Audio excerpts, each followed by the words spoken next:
What's happening, good people? How you doing? How you doing? I hope you can hear me. Okay, let me try that again. What's happening? There we go. All right, how y'all doing? Hey, do me a favor if you're watching this on replay, type replay in the comments. Again, we love to follow back and see our people engaging our content and rocking with us. So I appreciate y'all for joining us. My name is Freddie Taylor. I'm the CEO and founder of Urban Intellectuals. We make it fun and easy to learn Black history. And today we're talking about Black businesses in specifically. And I want to talk to you a little bit about something that we're doing that has a little bit to do with this gym here. So I'll follow up with that in just a moment. Let me bring up my other screen. Hey, I appreciate y'all joining. Bam, there we go. As I've talked about, there we go. As I've talked about, I am in the midst of a 30-day live challenge, right? So that's what's going on. That's why you see me consistently coming live here recently. But I appreciate y'all joining me for that. It's going to be a great ride and an interesting experience. But like I said, I want to come to talk to you a little bit about this gym here today. Before I get to that, let me explain where all of this is coming from, right? We have a wonderful show that we operate called Black Business Icons. And this is something that is done on what is the Convo Network with good brother Lamar Tyler.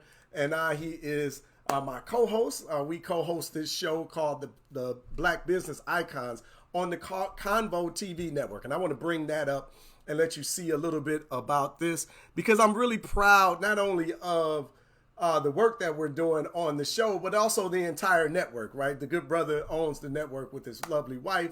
It's a beautiful network called The Convo, so I want you to support that if given the opportunity. I'm going to bring that up. Here we go. Bam. All right, let me take that down. So you can go to www.theconvo.tv. And this will come up. You can see that you can stream it on any of these platforms. I'm already signed in on my site. There we go. Let me transition there. So it'll bring you to the Convo. So all of the content on this particular network is about Black business and Black wealth, right? Black business and Black wealth building. So it's a great opportunity for us to grow and learn from one another. Now you can see they have a variety of different shows, documentaries that are available on here. But I want to alert you to the Black Business Icon show because this is the show that the good brother Lamar and I are co-hosts on, and we won that award that I showed a little bit earlier. I'm going to bring that up. But just to give you a little bit of a taste of the show, this is the intro.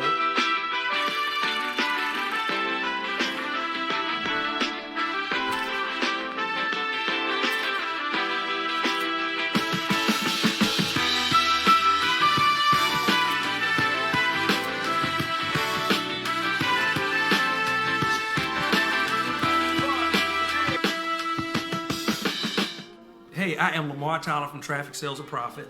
And I'm Freddie Taylor with Urban Intellectuals. And you're tuned into another episode of Black Business Icons, where we talk about and dissect the lives of the greatest Black icons who ever walked this earth so that we can learn from them and implement the same things in our businesses.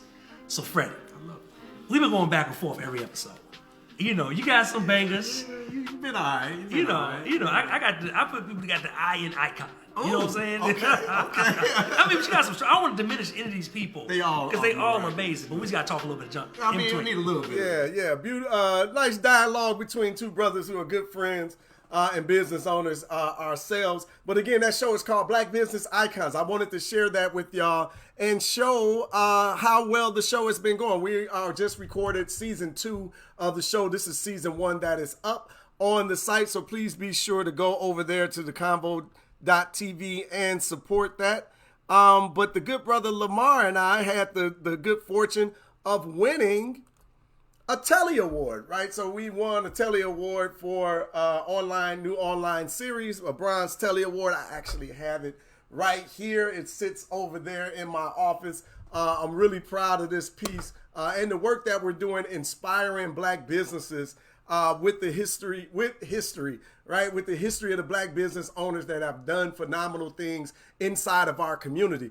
And I believe that entrepreneurship and businesses are important to our community. Why? Because we are failing, right? Like we are losing the economic battle in this in America, right? But the problem is many of us are unemployed, but we're not hiring ourselves, right? Most people hire people that look like them. So when we don't have big businesses thriving and doing great work in the community, then that impacts our ability to have employment in the community. Obviously, employment is important because you have to be able to circulate your dollar in and amongst your people, but you got to have a dollar in order to be able to do that. So you need jobs, right? But we tend to not support the black businesses in our communities. And listen, these businesses do so much in the community, right? I'm not saying you have to support any and every business,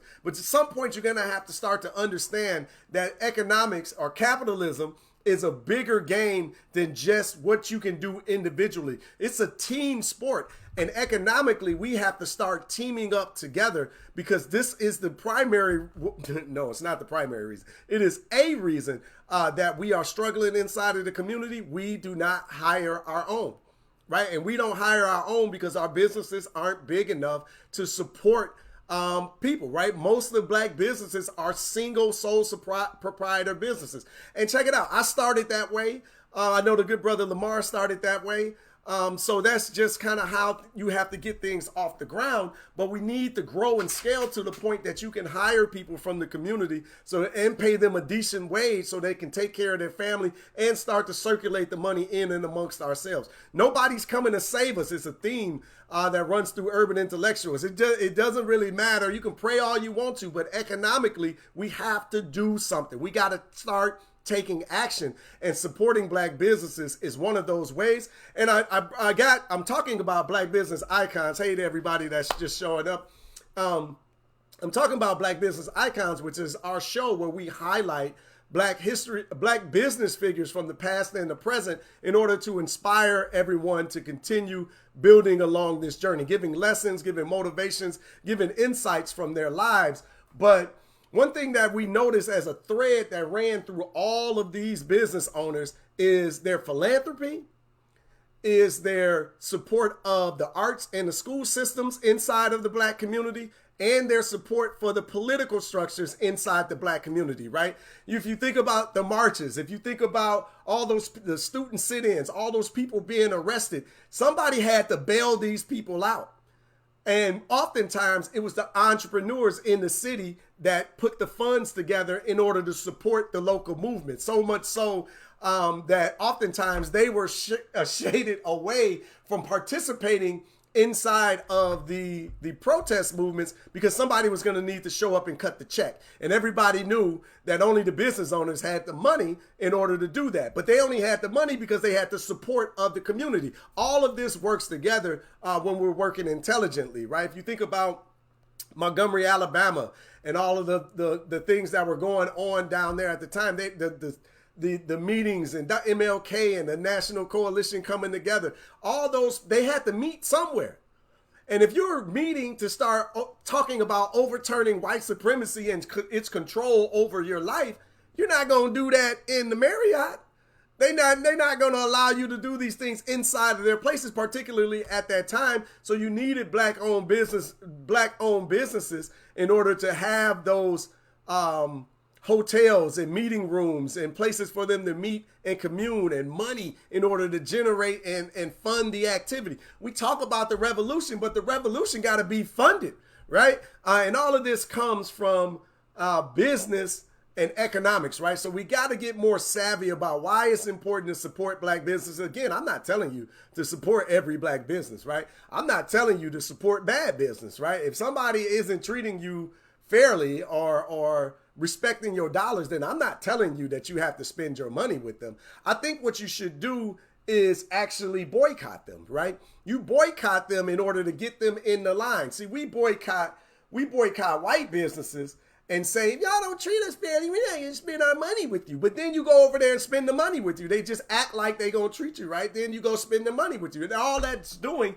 is bleeding the community of our currency, our revenue, and our resources that we need in order to put back inside of us. So you should ban black businesses. You should boycott black businesses that aren't doing right and forcing them in the community that's selling spoiled meat and selling bad products inside the community. You ban them and say, hey, you either get your act together or we're going to run you out of here. Then we're going to put a brother or a sister in there that understands the importance of the community, that appreciates the consumer, and that does right by them. And we're going to support them. We're going to support somebody. It can be you, brother or sister, poor business owner, but you're going to have to up your game in order to earn our money, right? All of that is great.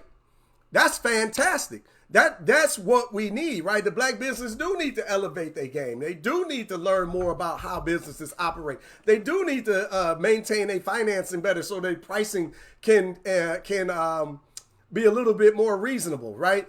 It's supply economies of scale are some of the reasons why small black businesses have to charge more at the retail counter, right? Like, I know a lot of that is frustrating, but if Walmart's ordering in the millions and I'm ordering in the hundreds, right? They're going to get a better price than I am, right? And you can't get there if you don't support those small black businesses so that they can grow, so that they can scale, so that they can get better pricing for their sourcing of their materials, so that they can lower the price, right? This is a long game that we have to start playing and stop this individualism and not understanding how we're all connected. The business community, the black business community, is very important to our future, right? It is. It just is. We're going to play capitalism. If you want to play capitalism, if you want to, have all the perks of this particular type of society, then you have to start playing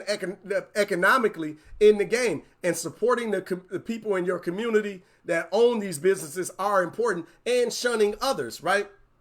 In our community, this is something that we talk about in the black business community, is it's interesting how anybody can sell to black people, but black people can't sell to anybody. Right? And you might be saying, that's not true. Such and such does it. Such and such does it. But on average, when white and other consumers find out that it's a black-owned business, the majority of them not buying. They assume that it's just black-owned, right? So this is more of an imperative that we have to come together and start to support our own. And I love the story of Tyler Perry. I don't agree with everything that the brother does, but who agrees with anybody 100%? But he shows his billionaire rise, right, shows the power of the black community, how much circulating our dollar actually matters. Because the white community wasn't buying his stuff, they wasn't coming to his movies, Hollywood wouldn't fund him, they wouldn't put him on, none of these things, right? But the black community is staunchly behind this man and his materials, and that's all that matters. And it ain't even the whole black community. It's just a portion of the black community that buy into his stories because they resonate with them so deeply, and they enjoyed it, right? They call it the Chitlin Circuit if you've seen his documentary. But a brilliant rise and a heck of a focus for entrepreneurs out there to let you know that the noise around you doesn't matter, and only serving your customer, the people that are buying from you regularly, your loyal fan base, and serving them is of the utmost importance. You cannot sell to everyone. They not buying. Now, you can talk about what they should, could, and all of that. The reality is they not buying, right? But we buy from everyone. That's why when you look into our communities, there's all these other individuals that own stuff in our communities, right? You got the Jewish in there, you got Mexicans in there, you got the Russians, Italians, the Indians, the Pakistani. All these people are inside black communities, siphoning money out of the community. But you go over there and open up a store, and you show me somebody that owns a business in an Italian community, a black person that owns a business in an Italian community, and the Italians are showing up in droves supporting them. I'll wait, and I know that you won't find one, right? Same with the Jewish community. Same going into Little China, right? All over the country. Show me the black business over there in their communities thriving. Now, I'm not saying it's right. I'm not telling you not to support anybody else's businesses. I ain't telling you what to do. All I'm doing is trying to talk about what the reality is, right? And that handicaps us because we're not even circulating our money amongst our community because people hire people that look like them. So all these businesses are hiring people that look like them. These are jobs that could be taken inside of the community, but instead we support other folks. And then they support their community, and each night they take that money and leave as well. So black businesses are imperative. I just want to shout out all the black business. Tag some of your favorites in the comments. We appreciate y'all. I know the fight and the struggle that you're going through as a business owner, but stay in the fight. Keep it up. Stay loyal to your customer base and serve them. Ignore everybody else. You cannot sell to everyone, no matter how much you want to believe that to be true. Oh, it's more people I can sell to. You keep talking to everybody, you're talking to no one. You better be like Tyler Perry and zero in on your core audience and serve them with their needs, and they'll come back. And not only that, they'll bring others with them. That's about it for today. I just wanted to shout out our show, Black Business Icons, and the work that we're doing highlighting black businesses over there in that show. Again, good brother Lamar Tyler of Traffic, Sales, and Profit, and myself, Freddie Taylor, CEO and founder of Urban Intellectuals. We are on the Convo Network. You can go to theconvo.tv and pull it up and and check us out. I would love to hear your thoughts of the show as you get an opportunity to see it. That's good brother Lamar and I again. They're on the set. We just wrapped up season 2 of Black Business Icons, so I want to encourage you to come on over and check out the Telly Award winning show, right? Black Business Icons. We're doing great things, but talking about this business, talking about history, talking about culture, and inspiring our next generation by pointing out the icons that have done it before us, but also pointing out the philanthropic work, the political work, and the funding of the movement that's done by entrepreneurs, right? So don't shun them. We need to embrace and bring entrepreneurship into the community and start to see us working together economically. So I'd love to hear your thoughts on my live this morning. Down in the comments, I'll be sure to come back and check it out. But be sure again to check out Black Business Icons on the Convo Network. So theconvo.tv, the link is in the description. Looking forward to hearing your thoughts. I appreciate all of y'all. Until next time, you know what it is. Love, peace, and black power, good people. Peace. Talk to y'all soon.